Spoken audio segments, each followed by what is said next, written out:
નમસ્કાર મિત્રો, મારી યુટ્યુબ ચેનલમાં તમારું હાર્દિક સ્વાગત છે. આજે આપણે વાત કરવાના છીએ ઝાલાવાડમાં એક રાજવી સાથેની ઘટના. ભારતની ભૂમિ પર આહિરોના ઉજળા ઇતિહાસ છે. એમાં ઝાલાવાડમાં આહિર હરગોળ સોનારાની એ સ્વામી ભક્તિ અને વફાદારી માટે આહિર સમાજનું મસ્તક ઊંચું રહે છે. મચ્છુ નદીના હેંજળ પાણી પીને વીર આહિર હરગોળ સોનારાએ એ હળવદના છત્રસાલજી ઝાલા રાજવીનું જીવનના જોખમે રાભારા સાથે યુદ્ધમાં રાજવીને બચાવ્યા અને 400 વીર આહિરો વેગડ વાવની ભૂમિમાં બલિદાન આપીને સાચી સ્વામી ભક્તિ નિભાવી છે. એ માટે આહિર કુળ વફાદારી અને સમર્પણ માટે ઉજ્જવળ છે. જ્યાં જે ભૂમિમાં ઝાલા ગરાસિયાઓએ રાજ કર્યું એ પ્રદેશ ઝાલાઓ પરથી ઝાલાવાડ તરીકે ઓળખાય છે. ખમીર ખુમારી અમીરાત રાજશાસન શૈલીથી ઝાલાઓનો ઇતિહાસ સુવર્ણમય છે.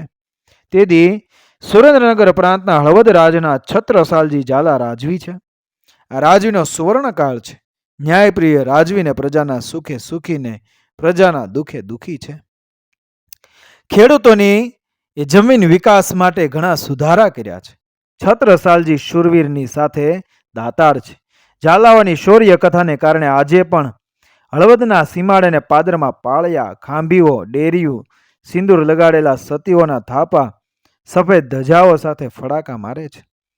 છત્રસાલજીનો સુવર્ણકાળ છે તે ઈર્ષ્યાખોર ખાટ સ્વાદિયાઓ કચ્છ ભુજના રાભારાને સડામણી કરીને હળવદ જીતી અને તિજોરીનો મોટો દલો મળી જાય તો આપણા કચ્છના બખા થઈ જાય. આથી રાભારાએ મોટું સૈન્ય લઈ હળવદ પર ચડાઈ કરી. તે ખબર ઝાલા છત્રસાલજીને મળતા તેઓ પણ સામે લડાઈ કરવા ગયા.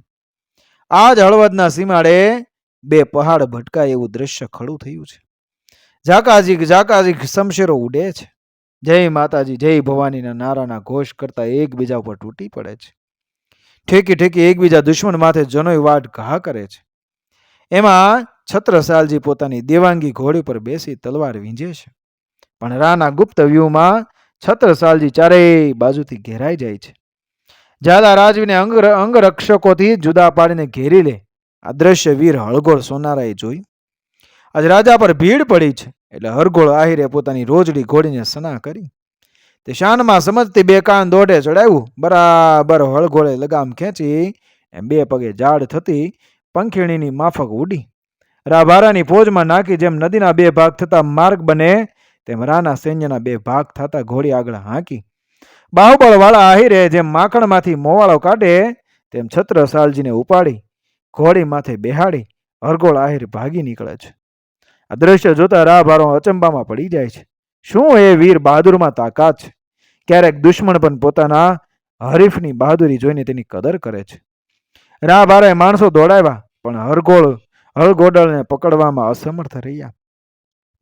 છત્રસાલજીને હળવદના કિલ્લામાં હરગોળ આહિરે હેમખેમ પહોંચાડીને ખરે ટાણે પોતાના રાજવીને બચાવી પોતાની રાજભક્તિ નિભાવે છે.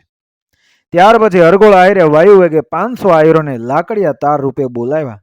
તે સમયમાં હળવદ વિસ્તારમાં આહિરોની સંખ્યા ઘણી હતી.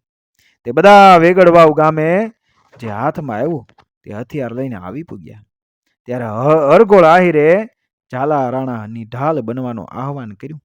હે ભાઈઓ, આજે આપણા રાજવી ઉપર સંકટ આવી ચડ્યું છે. ભુજના રાભારાએ ચડાઈ કરી છે અને આપણે તેને રોકવાનો છે.